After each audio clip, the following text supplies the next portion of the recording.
It's Wellness Wednesdays. It's Wellness Wednesdays, and I'm not super well this Wednesday, but I'm doing the video anyway.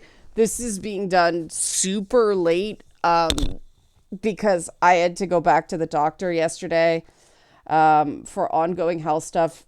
My face is really red right now because I got put on another medication to treat another side effect, and it's flushing me. I was originally going to do this no video, but I want people to be able to see my face when I talk about this because I want to talk about standing up for what you believe in.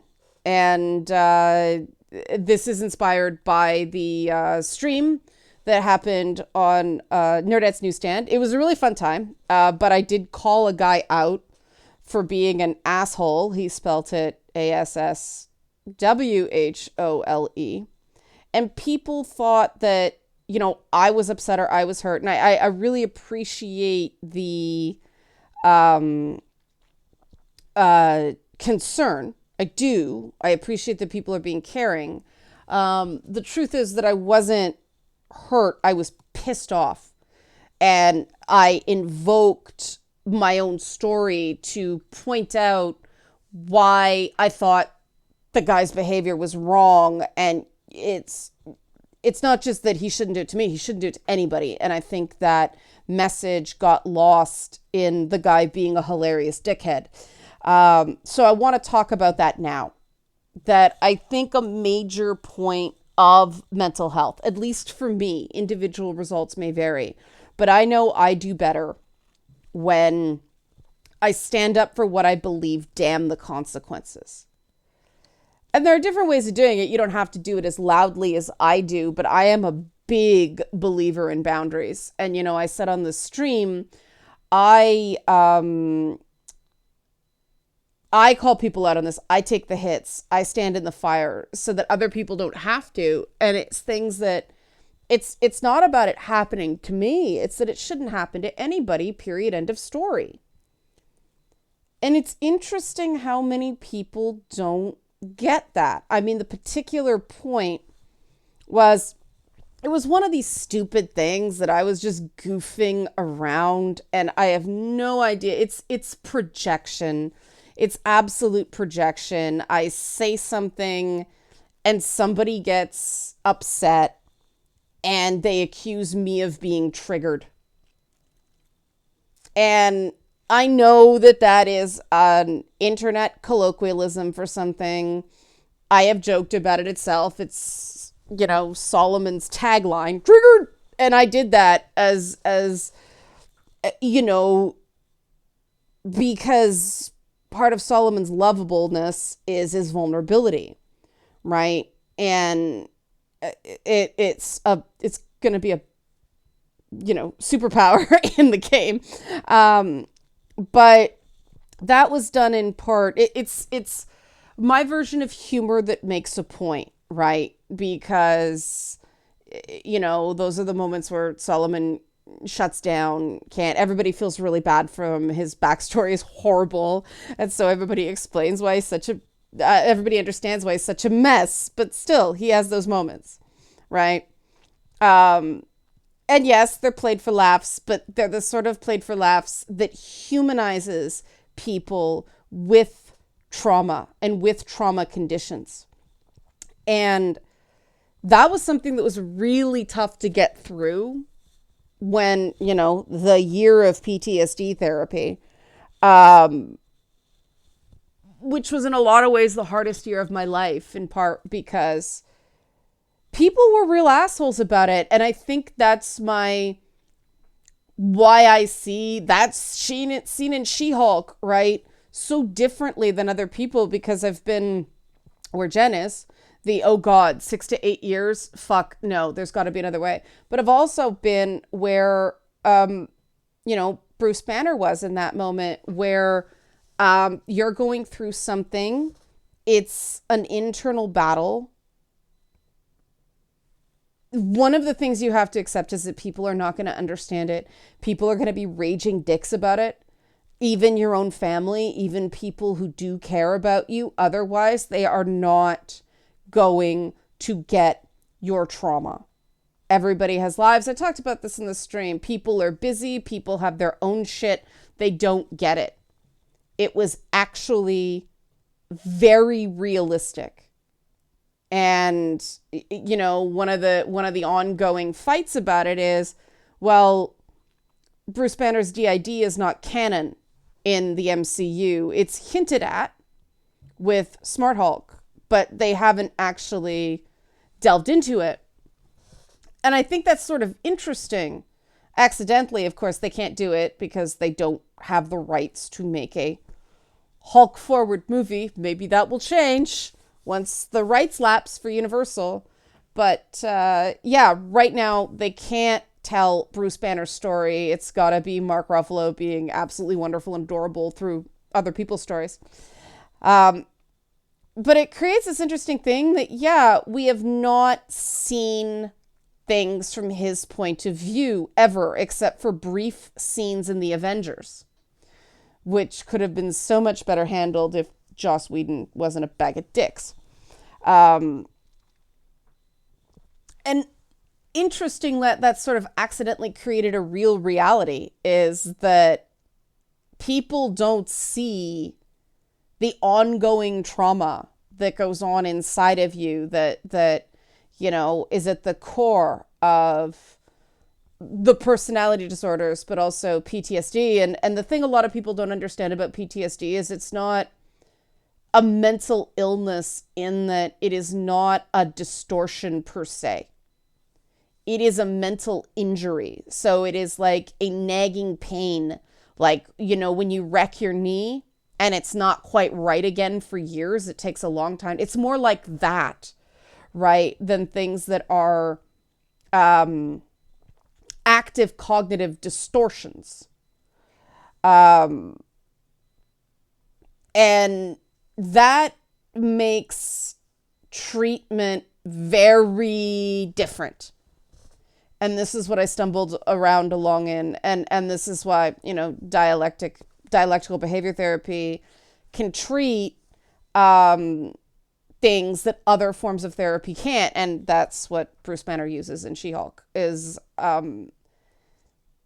you have to get right with it. Challenging the delusion isn't enough.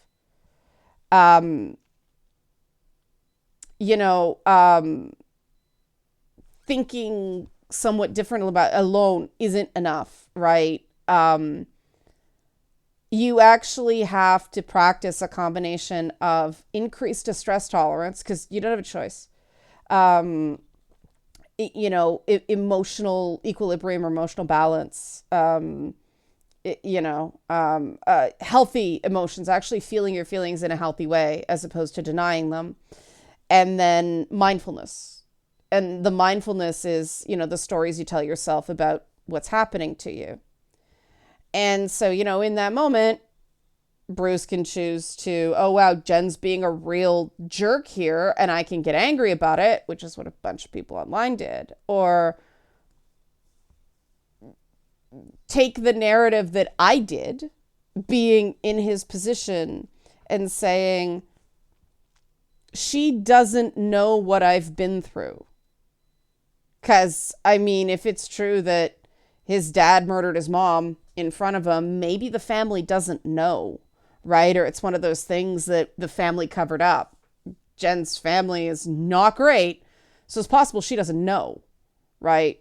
But you can assume that somebody doesn't know, and so they're acting like somebody doesn't know. Or you can assume that somebody's being awful and be unnecessarily miserable about it. Because how does it change their behavior? Not at all. She's at the beginning of her journey. He's much further along. She'll learn. And she did. And I tried to be a teacher even when people think I'm an asshole for it. And even when it makes it seem like I'm being vulnerable. Because, yeah, I guess disclosing that sort of personal information is somebody would consider it a vulnerability, but I don't think of it that way. Because if it's something I'm open about, if it's something I talk about, then it's not a weapon people can use against me, right? It's not something I'm trying to hide. It's just part of my story. And that's why I called bullshit on the guy in the chat, because he was being, she's so triggered. She's so triggered. Oh God. And I gave the guy every chance, right? It was, dude, you're just insulting me. You're not explaining the issue you have with the show. I already explained my issue with the show in a chat that's moving a mile a minute, right? Like, the guy had the opportunity, and this is where the mindfulness, the cognitive element comes in. He had the opportunity to be heard. He had the floor. He had everybody's attention. And he blew it by being an asshole. WHOLE. That comes from a non-apology apology he did at the end. We'll get to why, but he said, I wasn't an asshole, but I'm sorry if it came across like I was. Which is so funny in the context of the blow up over She-Hulk, because I pointed out that was a Blonsky at the end level non-apology apology. Like, that was a Jen level non-apology apology. And I actually stopped the chat and just took a moment. And this is part of the issue on Nerdette Stream, is most people go audio only, no cameras, and with Restream it actually does help with stability. But I think because people couldn't see my face, they misconstrued it. But I was just sitting there. I asked Nerdette to put that quote up because it was just a thing of beauty to me. But why did he feel the need to non-apology apology? Well, because he kept saying triggered, triggered, triggered, triggered, triggered, triggered, triggered. And I kept saying, dude, cut it out. Just say what your issue is. You have the opportunity here. I already said it. He was standing on ceremony. And I finally went, I was like, dude, just stop it. Just stop it. Just chill out. Like, enough. And this was partially in chat because I didn't want to derail what other people were talking about. It was tough too, right? Because there was one guy, and I said at the beginning of the chat, right, that there was one guy that braved 4 women talking about She-Hulk. And I said off the top, like, I commend you for your bravery, man. I wasn't going to go easy on him, but I commended him for his bravery. And the thing about Jen being mean to Bruce came up. I'm like, no, she was wrong, right? And that was one of the things that triggered over a fucking TV show. And I finally said, look, never use mental illness as a weapon against someone. Because earlier in the chat, I had talked about in that saying, I've gone through the same process as the Bruce Banner did. I spent a year in PTSD therapy. And I use that phrasing because I am not simply symptomatically post-traumatic stress disorder, right? I can't say I'm cured because it doesn't work that way. It's permanent lifestyle changes, but I am not symptomatic. I am not hypervigilant. I am not avoidant. I don't have flashbacks, all that stuff.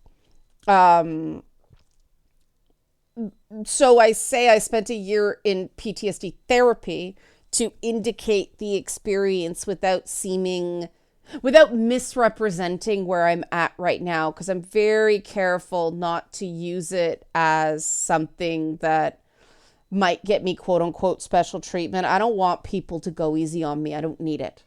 Right. And so I said, dude, you're saying triggered at me after I talked earlier in the chat about having, about my experiences with PTSD. Oh, I wasn't here for that. He was. But, I said it doesn't matter. The point is, trauma triggers are very real for people. And just because the internet does use that as a catchphrase really doesn't mean they should. And I admit I do it myself when I'm trolling people because just to piss them off. But, that's what I said to the guy. Like, look, if you do that, know that people are going to think you're an asshole. And he wouldn't back down. And it was just so beautiful because He was criticizing a fictional character for behaving exactly the way he was. So fragile, so in denial that he couldn't take the correction. And he did when the guy in the chat called him out, because when I said, I talked about my experiences with PTSD therapy early in the chat. Well, how was I supposed to know you were mentally ill? I was like, whoa, dude, your whole line of attack against me was that I was unhinged. What are you talking about? And it wasn't until the guy in the conversation called him out that he briefly apologized before going back on it. The irony. But I did a whole Captain America speech at one point. And I said, and this got lost, that it's not about that you did it to me. It's not about, I get special consideration. I've talked about why I don't want that. You don't do it to anyone. When someone is telling you, cut it out enough, over the line. And I said that it's not about me. It's about the emails I get from people who are falling apart because of the shit they get online. And that I want everybody, and I specifically said, including, white, straight, cisgender guys, I want everybody to make content. I want everyone to be able to have their views, right? We get into what's a view that's appropriate for the public square, but I want more leeway to express oneself and be wrong, and be able to be wrong and be able to be passionate about things without getting dismissed as crazy. Because even if somebody has a mental health condition, a serious mental health condition, doesn't mean they should be dismissed on everything based on that. And yet people do all the time. And that's why people don't disclose their mental health conditions. That's why people don't admit that they need help. That's why people don't listen when people try to help them, right? That's why people behave exactly like Jen Walters does in She-Hulk, and they have to find out for themselves, and they have to dig their hole until they hit rock bottom. And the wonderful thing about She-Hulk in that moment, the Hulk smash moment, was Jen hitting rock bottom. Of course, then they totally bail out of it, which was somewhat disappointing, but I still thought the finale was hilarious. But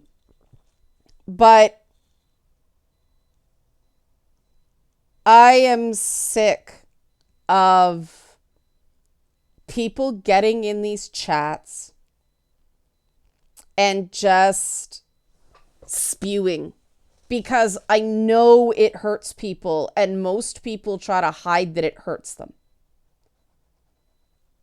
Whereas I will call bullshit. I will call bullshit because I'm so used to being called crazy at this point that it's just noise. And, I'm going through a whole bunch of other health things right now. I had to turn Tristan down twice on other streams before this one because I just wasn't feeling up to it. And I mean, my bullshit tolerance is a completely low ebb because of that, but that doesn't mean I'm angry. That doesn't mean I'm out of control. That means I have clarity. And what the hell are people going to do to me that the state of my health has not done, right? I might as well drop some Captain America speeches about things, right? Because, I talk about honor and I talk about dignity, but these are empty concepts if we don't stand up for them. Everyone has their strengths. Being a goddamn emotional tank is mine. And the strong need to protect. I won't even say weak. just people who are not further along. We don't expect mages to be able to soak damage, right? Does that mean the mage is weak?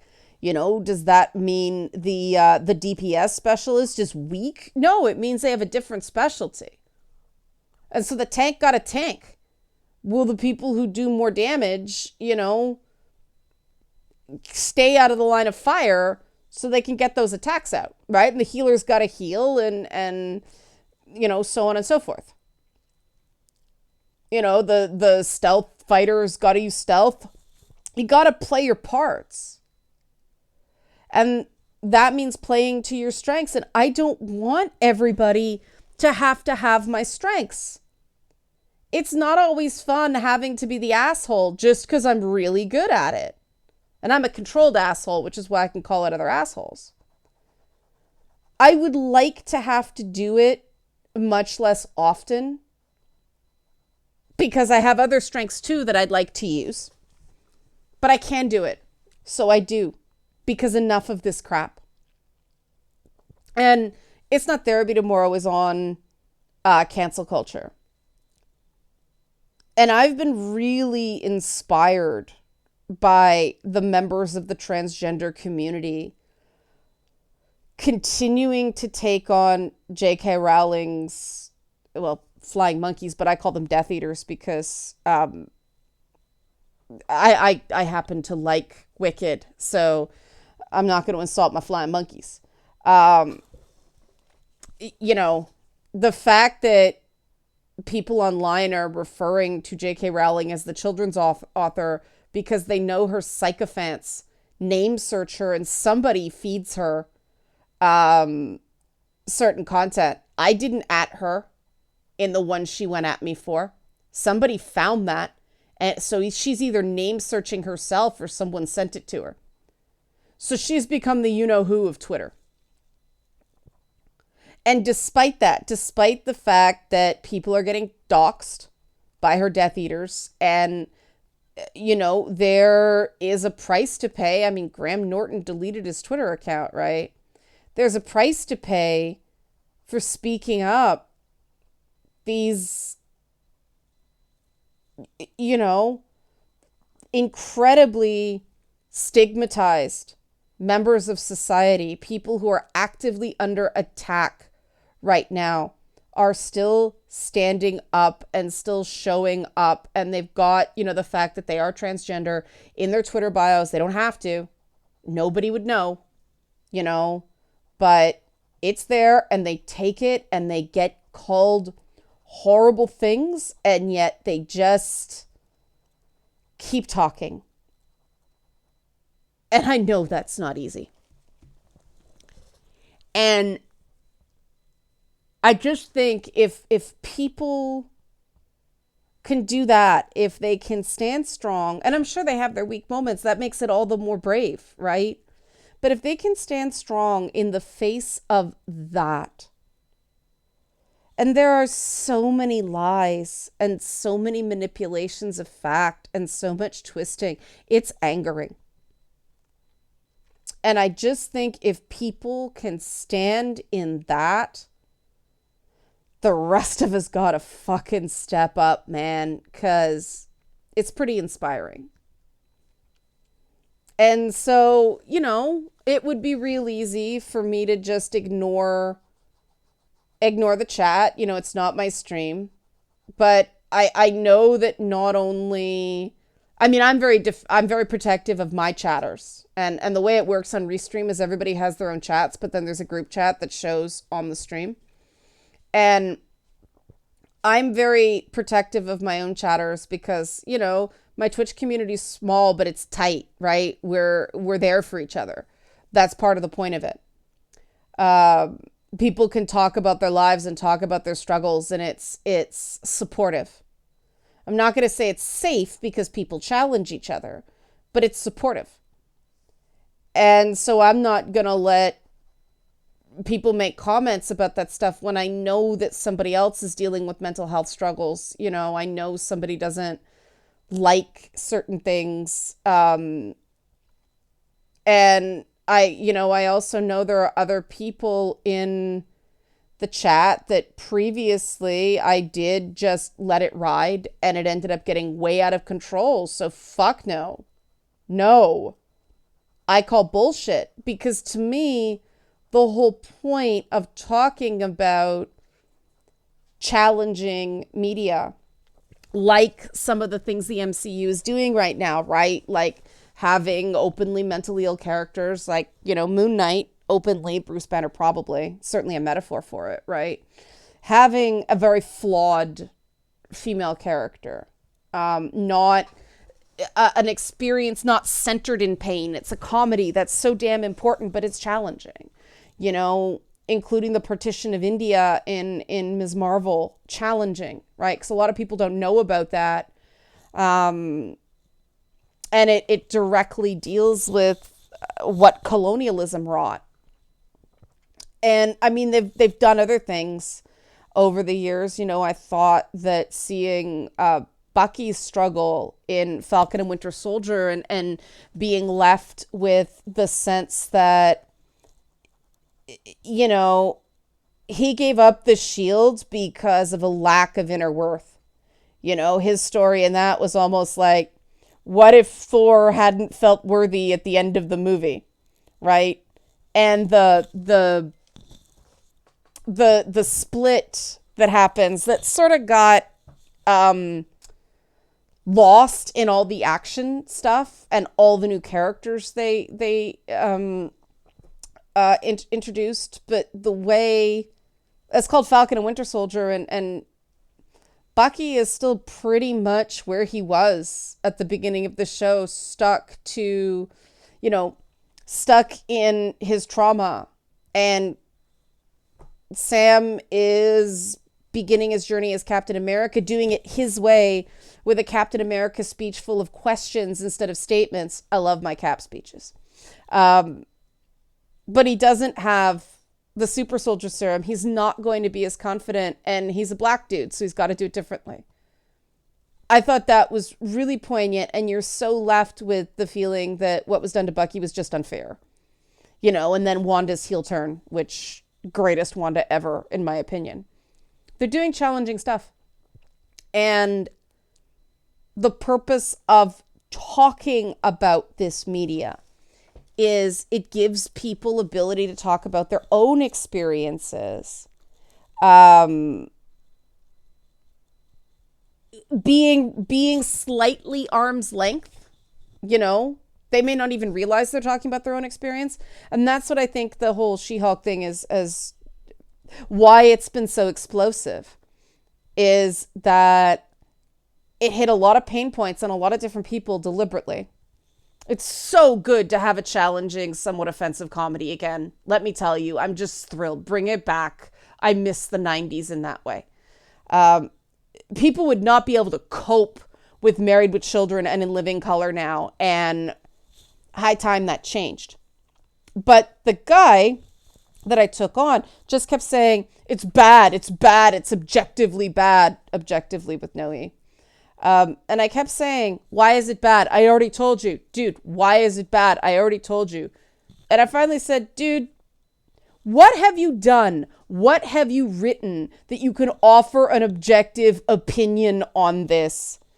Just say why you liked it or didn't like it, because you have no qualifications here to judge it objectively. And personally, I think if people did that one thing, just had the bravery to stand by, this is why it bothered me, this is why it didn't bother me, because that you don't, I've heard people say, people don't listen to us. This is why I'm telling you, because I get these comments all the time. People hide behind, it's good, it's bad, it's subjectively this, it's subjectively not. Most art is not objective. Art is subjective. And a piece of art where the main character is literally talking to the camera, that is a point of view. That is subjective. That's the whole idea of gaze theory in media, that everything is centered on the viewpoint of the protagonist with the camera following them around. It's not objective. You only see what the piece of media decides to let you see. That's the whole point. And if there are obvious mistakes in it, that's one thing. You know, if there's the Game of Thrones being way too dark in its final season, that's just a mistake, right? The way it was rushed, yeah, messy, right? The way in She-Hulk that a lot of storylines, a lot of supporting characters just disappear, like Madison and Titania, right? And they said they wanted to bring Madison back, but just couldn't figure out how to do it. But Titania did sort of get lost in that finale, and I'm avoiding details for the few people that haven't seen it. But it is messy, and so you can say that's a flaw. But you know, I've been a writer for television and you know, online for 25 years now, and I don't see objectively bad there. Parts of it rub me the wrong way. I mean, you know, even the shows that the Disney stuff I don't like, the pacing on Eternals was terrible, but you know, disappointing, yes. Mediocre, yes. Were parts of it incredibly bad? Yes. But there were other parts of it, I mean, visually beautiful, right? That's objective. When you're saying something's objective and showing it's clearly not objective, you're telling on yourself. And I do think I would rather someone just stand in their honest truth than hide behind shit. And in order to do that, you have to stand up for what you believe in and be prepared to take the knocks that come with that. And again, I'm not telling everybody they have to. If you're not ready yet, if you don't feel safe, you know, stay anonymous online, make your choices. But I want people to be able to live the most authentic life they can, no matter who they are. And I mean, part of being authentic is admitting when you're wrong, right? Being open to other perspectives. But there are ways of standing up for what you believe in that don't involve my way. You can support, you know, artists and personalities directly. You can share stuff you like. You can very quietly just check in with somebody and say, hey, are you okay? That's actually a better way of helping somebody get through bullying than taking the bully on directly. Because, you know, if you don't do it exactly right, you can actually make the torment on the target worse by the bully and their Death Eaters.